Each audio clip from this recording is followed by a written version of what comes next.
ഹരേ കൃഷ്ണ. രാമരാമ. അഹല്യാമോക്ഷം. ഈ വാക്കിൽ നിന്ന് ഇതിൻ്റെ അർത്ഥം മനസ്സിലാവും. അഹം ഇല്ലെങ്കിൽ മോക്ഷം കിട്ടും. അഹം എന്ന് പറഞ്ഞാൽ അഹംഭാവം. ആ അഹംഭാവം ഇല്ലാതെ വന്നാൽ ഭഗവാനിലേക്ക് എത്താൻ സാധിക്കും, മോക്ഷം കിട്ടുന്നു. വളരെ വ്യക്തമായി ആ വാക്കിൽ നിന്ന് വരുന്നുണ്ട്. അപ്പോൾ അഹല്യയാണ്. അഹല്യ കല്ലായി പോകാൻ വേണ്ടിയിട്ട് ഗൗതമൻ, അഹല്യയുടെ ഭർത്താവായ ഗൗതമൻ ശപിച്ചു എന്നാണ് പറയുന്നത്. എന്നാൽ യഥാർത്ഥത്തിൽ അഹല്യ കുറ്റം ചെയ്തിട്ടുണ്ടോ, അറിയാതെ പറ്റിപ്പോയതാണെന്ന് പറയാം. അല്ലാതെ അഹല്യ കൽപ്പിച്ചു കൂട്ടിയിരുന്നിട്ട് ചെയ്യില്ല. അത്രയും പതിവ്രതയായിരുന്നു അഹല്യ. പക്ഷേ എങ്കിലും എന്തോ വിധിയോ എന്തോ പറയാൻ പറ്റില്ല, അങ്ങനെ പറ്റിപ്പോയി ഒരബദ്ധം എന്നുള്ളതാണ്. അറിയാതെ അഹല്യാമോക്ഷം. കല്ലായി പോകാൻ വേണ്ടി ശപിച്ചു എന്ന് ഗൗതമൻ. ഒരു മനസ്സിന്, കല്ലായി പോയ ഒരു മനസ്സിന് വീണ്ടും മനുഷ്യനാകാൻ പറ്റുമോ എന്നതാണ് ഒരു സംശയം. ഈശ്വരൻ്റെ കടാക്ഷമുണ്ടെങ്കിൽ പറ്റാത്തത് ഒന്നുമില്ല എന്ന് നമുക്ക് ഇതിൽ നിന്ന് മനസ്സിലാക്കാം.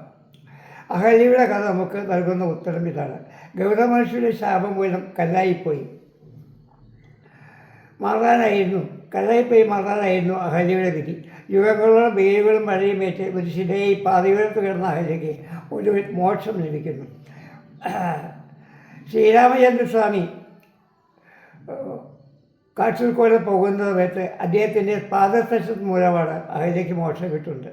വനത്തിലൂടെ നടന്നു വന്ന രാമൻ്റെ പാദങ്ങളിലെ മൺതരികൾ അല്ലെങ്കിൽ പാദസ്പർശം ഏറ്റപ്പോൾ ആ കല്ല് വീണ്ടും തേജസ്സുള്ള ഒരു തീരത്വമായി മാറിയെന്നും അങ്ങനെ അഹല്യ മോക്ഷം പ്രാപിച്ചു എന്നുമാണ് ഇത്.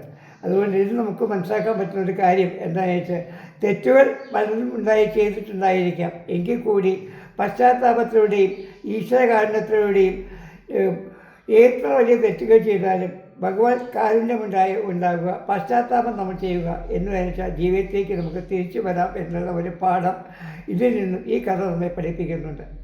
നമ്മുടെ മനസ്സ് സ്വാർത്ഥം കൊണ്ടും അഹങ്കാരം കൊണ്ടും കല്ലുപോലെ കഠിനമായാലും നമ്മുടെയും ഭക്തിയുടെയും സ്പർശമുണ്ടായാൽ അവിടെ വീണ്ടും സ്നേഹം പിരിയുക തന്നെ ചെയ്യും.